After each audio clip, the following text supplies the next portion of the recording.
Kerala provides everything whatever we need and give us this platform like Kalolsavam. ഇവരുടെ വേറൊരു പ്രത്യേകത എന്ന് പറഞ്ഞാൽ എല്ലാ പരിപാടിയിലും പങ്കെടുക്കുമെന്നുള്ളതാണ് ഇവരുടെ ഏറ്റവും വലിയ പ്രത്യേകത. कौन देता है देने को मोह चाहिए, देने वाला है सच्चा हमारा नबी, देने वाला है सच्चा हमारा नबी. ഇതിവർക്ക് പുതുമയുള്ള കാഴ്ചയാണ്. കുട്ടികൾ തങ്ങളുടെ കഴിവുകളെ വിവിധ വേദിയിൽ പങ്കുവയ്ക്കുന്നു. അവർക്ക് പ്രോത്സാഹനങ്ങൾ ലഭിക്കുന്നു. ഈ ആശ്ചര്യം ഓരോ മത്സരങ്ങളിൽ പങ്കെടുക്കുമ്പോഴും ഈ വിദ്യാർത്ഥികൾക്കുണ്ടായിരുന്നു. കേരള സംസ്ഥാന സ്കൂൾ കലോത്സവത്തിൽ പങ്കെടുക്കാനെത്തിയ കശ്മീർ സ്വദേശികളാണിവർ. ഉറുദു ഉപന്യാസ രചന, പ്രസംഗ മത്സരം തുടങ്ങിയ വിവിധ ഇനങ്ങളിൽ പങ്കെടുത്തു. എ ഗ്രേഡും നേടി. ഒഴിയാത്ത കൗതുകം അപ്പോഴും കണ്ണിൽ തിളങ്ങിയപ്പോൾ ഒരു ചോദ്യം: എങ്ങനെയുണ്ട് കേരള സ്കൂൾ കലോത്സവം? First of all, I share my immense pleasures and gratitude to Kerala government who gave us this platform to unveil our hidden talent in front of the spectators. And also thank to the Grand Mufti of India who brought us from Kashmir to here and share express our talents what we have.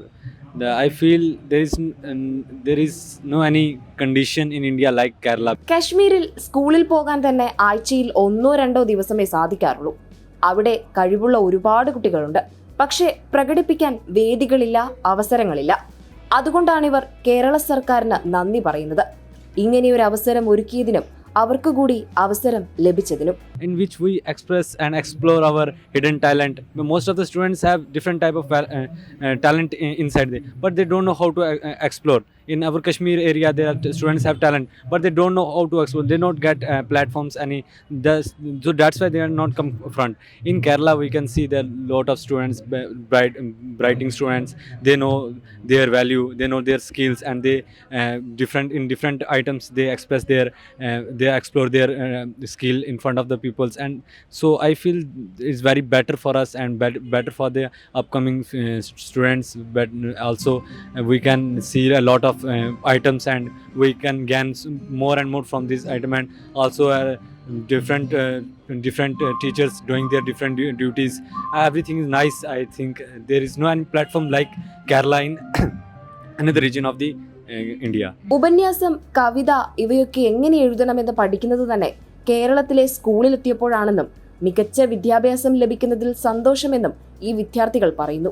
ഇനി കാശ്മീരിൽ ഈ കുട്ടികൾ എങ്ങനെ കേരള കലോത്സവത്തിലെത്തി എന്നല്ലേ? 2004 മുതലാണ് കോഴിക്കോട് കാരന്തൂർ മർക്കസിൽ പഠിക്കാൻ വേണ്ടി എത്തിയിട്ടുള്ളത്. അത് കാന്തപുരം ഉസ്താദ്, ഇന്ത്യൻ ഗ്രാൻഡ് മുഫ്തിയായിട്ടുള്ള കാന്തപുരം ഉസ്താദിനോട് അന്നത്തെ ജമ്മു കാശ്മീർ മുഖ്യമന്ത്രിയായിട്ടുള്ള മുഫ്തി മുഹമ്മദ് സയ്യിദിൻ്റെ പ്രത്യേക അഭ്യർത്ഥന പ്രകാരമാണ് ഇവർ കോഴിക്കോട് മർക്കസിൽ വന്നിട്ടുള്ളത്. ചുരുക്കി പറഞ്ഞാൽ 2011 മുതൽ നിറസാന്നിധ്യമാണ് കേരള സ്കൂൾ കലോത്സവത്തിൽ. തുടർച്ചയായി ജനറൽ വിഭാഗമായ ഉറുദു വിഭാഗങ്ങളിൽ തുടർച്ചയായി വിവിധ ഇനങ്ങളിൽ എ ഗ്രേഡ് നേടിയിട്ടുള്ള വിദ്യാർത്ഥികളാണ്. അപ്പോൾ ഇവരെ സംബന്ധിച്ചിടത്തോളം കലാരംഗത്ത് മാത്രമല്ല കായിക രംഗത്തും ഇവരുടെ കഴിവ് തെളിയിക്കാറുണ്ട്.